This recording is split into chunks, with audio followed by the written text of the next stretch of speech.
Hello everyone, welcome to this video in which we are going to cover another data type in Python, which is tuple. So far we have covered integer, float, string, sequential data type, list we have seen, set and frozen set is covered, and dictionary is also done. In this video, this data type which is tuple we are going to cover. Let me take you to my Jupyter notebook and we'll see how this tuple is different from the remaining data types in Python. In this video, we are going to follow a different approach that rather than understanding the concept of tuple first, we will first understand how we can create tuple. What are different ways in Python to create tuple? The very first way is, let me take this variable tuple1. The spelling is wrong. Tuple1 is equal to create tuple in Python, we use this parenthesis. So if I execute this, this is going to return me an empty tuple.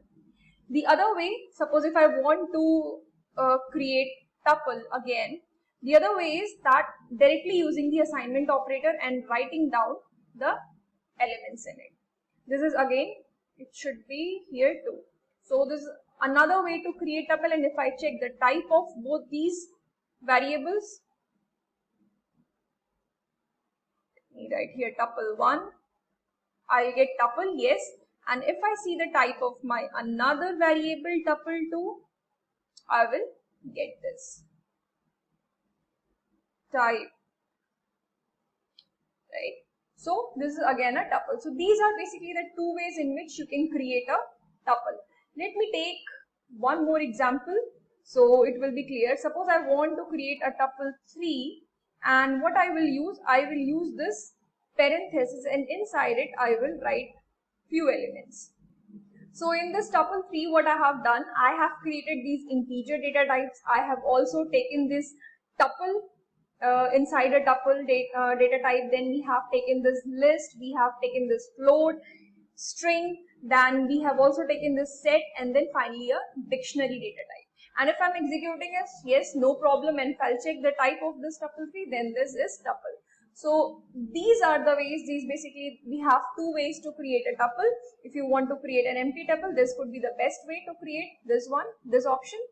And now let us understand the concept of tuple. So now we will try to understand the concept of tuple.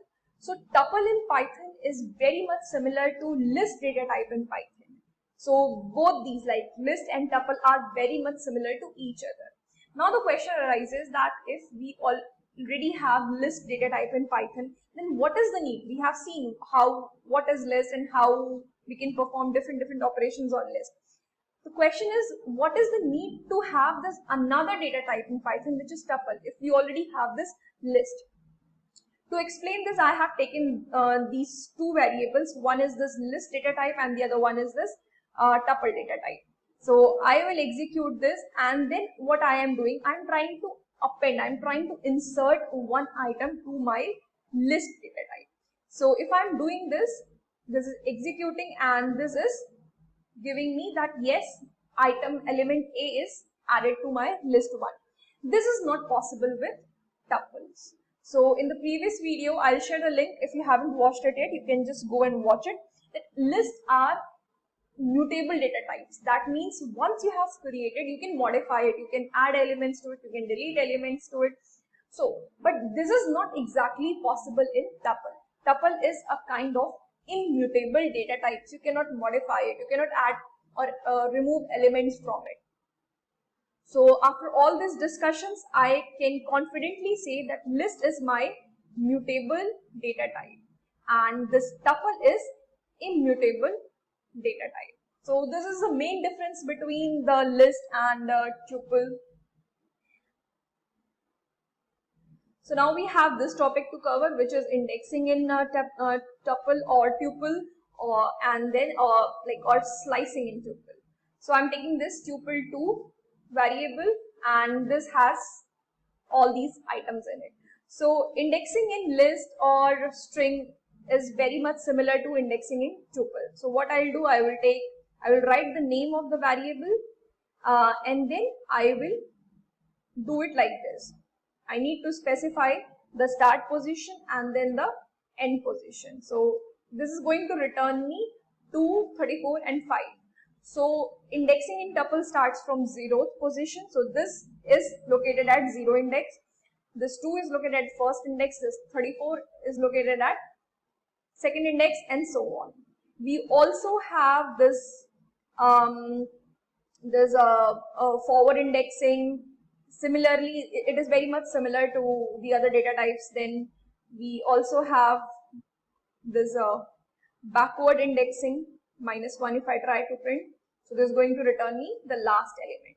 So just as the other data types, we have this forward and this backward indexing in tuple as well. So I have already stated that tuple is a kind of immutable data type. Let us practically see how is this. So I'm taking again this tuple2 variable, and what I'm trying to do, I'm trying to replace this. I'm trying to update this 2 with 3. So this 2 is located at which index? First index. Let us see. Yes, this is located at first index. And with this assignment operator, I am trying to write it here 3. Update this tuple2 with 3 at index 2, index 1. See, this is giving me this error, this type error, that tuple object does not support item assignment. So with this, I hope this is clear that tuple is a type of immutable data type. Now we will see what all functions we have in Python for tuple data type, and for this I am taking this tuple2 object, and if I want to see what all functions are available, so I can see that only 2 functions are available. We have used this count functions while explaining the list data type, and this count function is basically going to return us the number of occurrences of a particular element in the given tuple. Suppose if I want to know the number of occurrences of this 5, so what I will do, I will pass the item here or the element, say value or anything. So this 5 is present exactly 1 time in the tuple. So this is returning me this. Now we have this another function tuple2, this index. This returns the index value of that particular element which you are going to insert. Suppose I want to know the index of this 34. So the index of this 34 is 2. Let me create another tuple 4 for you all, and inside it what I will do, I will take 1 comma a, then I will take 2, then 3, then 5, then 6, then 7, and then again a. In this tuple I have a present here and a, I also have this a here, but I want to know the index of this a. Instead of my first a, I want to know the index of this last a. What I will do, I will again use this tuple function, this index function, and in this I will pass the element, and here what I will do, I will use this start keyword, right, start, and I'll pass the value. Suppose I am passing here 3 because this first a is located at first position. I want to know what is the index of a after this third index. Third index will be somewhere here, like 1, 0, 1, 2, 3, this 3, or maybe 4. Let us take this 4.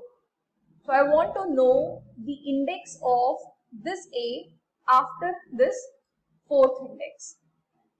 So I will execute this. So I hope you all now have the idea that how we can fetch the index of this a.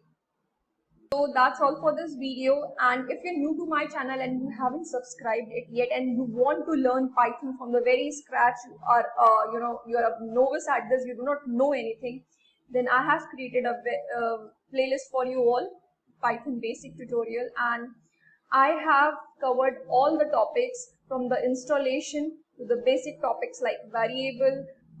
I have also covered that suppose if you're not able to install Anaconda or PyCharm or Jupyter Notebook in your system, then how can you access how can you learn Python, how can you access Jupyter Notebook online. So in this third video, I have explained it clearly, and then all these topics are available. I am updating this playlist on a regular basis. So if you like this video, then you can just access this playlist anytime and you can learn Python at any time. Thank you.